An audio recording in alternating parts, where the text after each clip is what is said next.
Hi everybody. So my name's Jennifer. I am Wheel of Games guy's wife.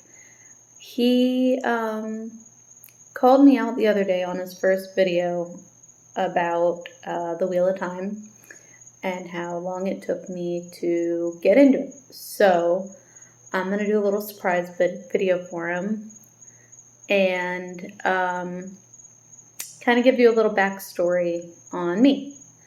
So we've been together for a really long time and married for 11 years. He was already reading Wheel of Time, already finished Wheel of Time, and had been telling me, hey, you're really going to love this book series, and just read it. Read Eye of the World, get through the first couple of chapters. If you don't like it, you don't have to read it. So I started reading it and couldn't get through chapter 3. And then stopped reading. And I tried multiple times to read Eye of the World. And couldn't get into it. And finally I decided, all right, I'm going to go ahead and give it one more try. And read some of it, listened to some of it on Audible. Sometimes that's a little bit easier. And got through Winter's Night and fell in love because it picked up and the action started happening. And all of a sudden, these characters that I really kind of liked but didn't really care too much about were in danger. And I was like, okay, now it's getting good. I want to know what happens to Rand and Perrin and Mat and Egwene and find out what happens to these people. So over I think the course of about a year, I think it was, I listened to most of them on audiobooks just because I'm not a fast reader. So, and the books are really, really big. So I listened to a lot of them on audiobooks and loved them. And as soon as I finished, I read New Spring and finished the book series. And I was like, okay, well, what do I do now? And then I started a reread. I have listened to all the way up to Fires of Heaven on audiobooks again over the past year and a half. And and we've gotten our son to read all the way up through book 4 because of how many times we've listened to it on audiobooks or how many times he's read it, and with Jordan Con and all the stuff he's heard from there. And so my favorite character is Perrin or Lan. They're kind of tied. Perrin I just love because he goes from this person who doesn't want responsibility and is really careful and cautious and thinks about everything to kind of like a leader who takes charge of everything, and he starts being more confident with himself and his decisions. Lan, everybody loves Lan. And he goes from this guy that just doesn't want anything to do with all of these kids. He was set, to find the dragon, to really caring about these kids, really caring about Rand and Mat and Perrin and what happens with them. And then obviously his eventual, growth and love towards Nynaeve.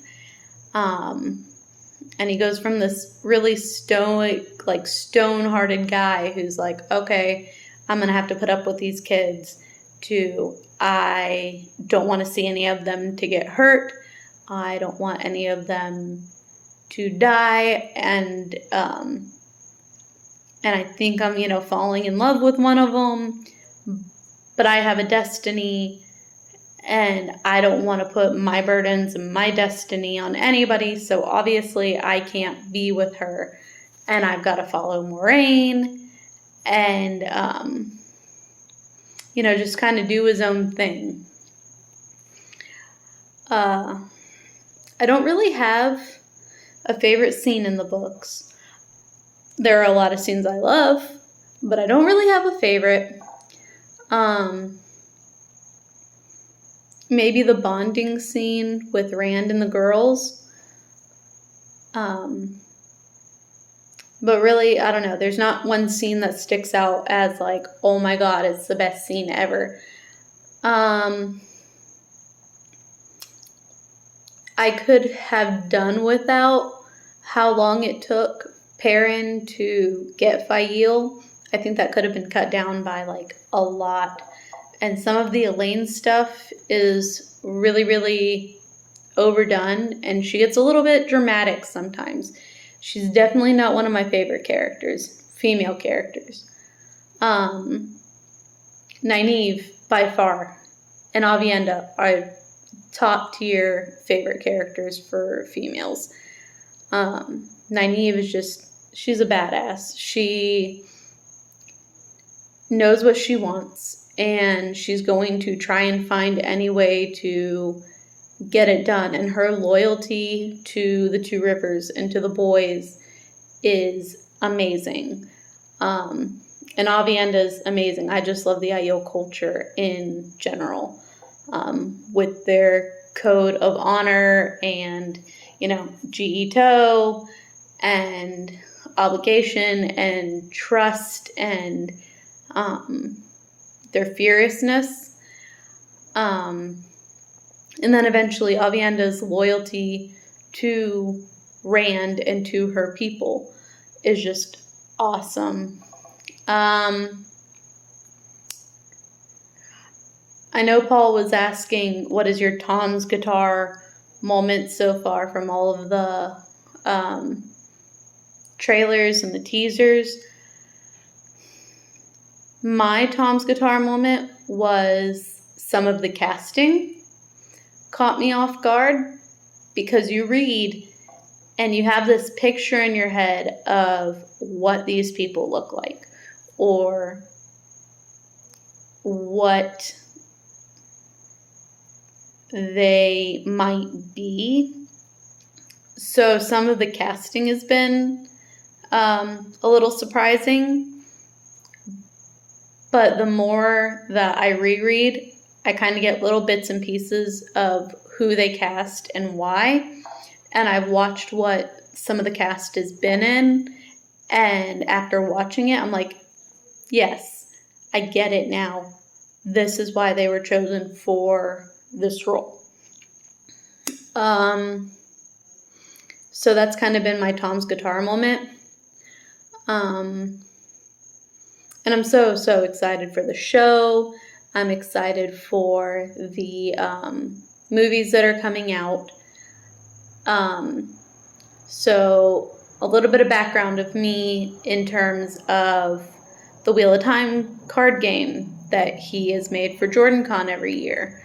I help him look for the art, and I do all of the quotes. Usually how that goes is we find a picture of whatever person or card or place he is trying to depict.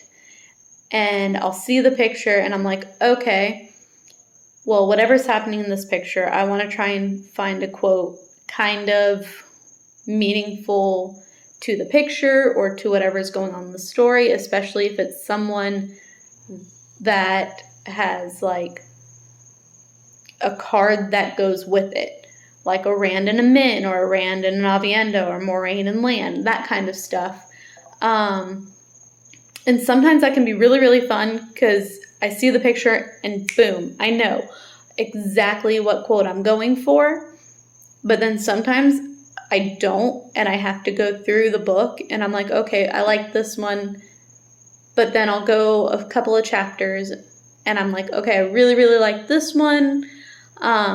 So sometimes it's fun, and we get to go through the books again and kind of pick and reread things that you kind of forget about because it's such a big series. You forget certain parts of the book.